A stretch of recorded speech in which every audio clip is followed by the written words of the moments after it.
مستحب تقلید واجب ہے، اس کی دلیل کیا ہے آپ مجھے بتا دیں۔ وَاتَّبِعْ سَبِيلَ مَنْ أَنَابَ إِلَيَّ، امر پہ، اور امر جو ہے عامی کے لیے یہ وجوب پہ استدلال ہے۔ عقائد میں تقلید نہیں ہے تو امام ابو منصور کی تقلید عقائد میں کیسے؟ وہ تقلید نہیں ہے، وہ عقائد کی تشریح ہے۔ تشریح ماننے کو اور کہتے ہیں، تقلید کرنا اور ہوتا ہے۔ نماز میں ہاتھ ناف کے نیچے باندھنے کے لیے دلیل ابو داؤد میں پیش کرتے ہیں، اس کی وضاحت کریں، وہ ضعیف ہے۔ بھائیو نماز میں جو ہم ہاتھ باندھتے ہیں یہاں پر کیا کہتے ہیں ناف کے نیچے، اس کی ایک دلیل تھوڑی ہے جو بھائی وہی ہے، 6 سے 7 دلیلیں اس کی موجود ہیں۔ آپ نماز اہل سنت والجماعت اٹھا لیں، آپ کی مرضی، نہیں تو نماز مسنون کلاں اٹھا لیں۔ مولانا حضرت مولانا صوفی عبدالحمید سواتی رحمہ اللہ کی 6 احادیث سے انہوں نے اس مسئلے کو ثابت کیا ہے، تو آپ کو بڑی آسانی سے سمجھ آ جائے۔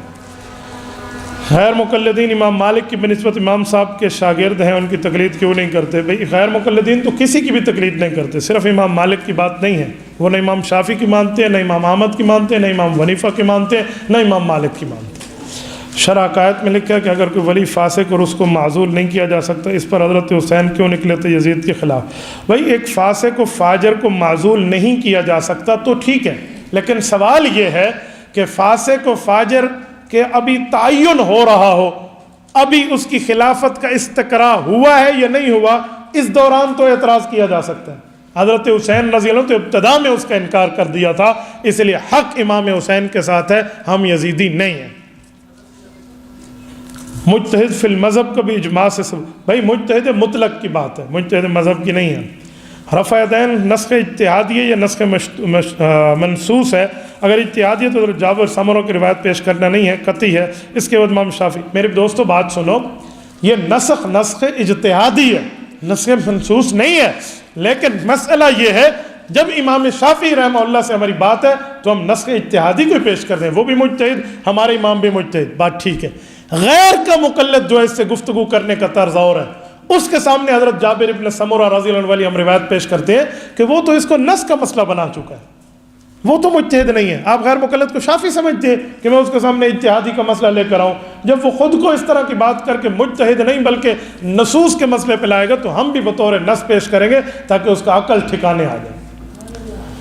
تقلید کی تعریف آپ نے کی، اس میں ضروری ہے اس بات، دلیل ضروری نہیں ہے تو پھر خلفائے راشدین کی تقلید نہیں ہے۔ خلفائے راشدین کا مذہب اصولاً و فروعاً مدون ہو کر مقلد کے پاس تواتر سے نہیں پہنچا، زبانی پہنچا ہے، جس کو لکھ کے امام ابو حنیفہ نے آپ کو اور مجھے دے دیا ہے۔ مسائل اجتہادیہ میں امام سب کے مقلد ہیں، اصولی مسائل اعتقاد میں ہم کس کے ہیں؟ اصولی میں بھی انہی کے ہیں، اعتقاد میں بھی انہی کے ہیں۔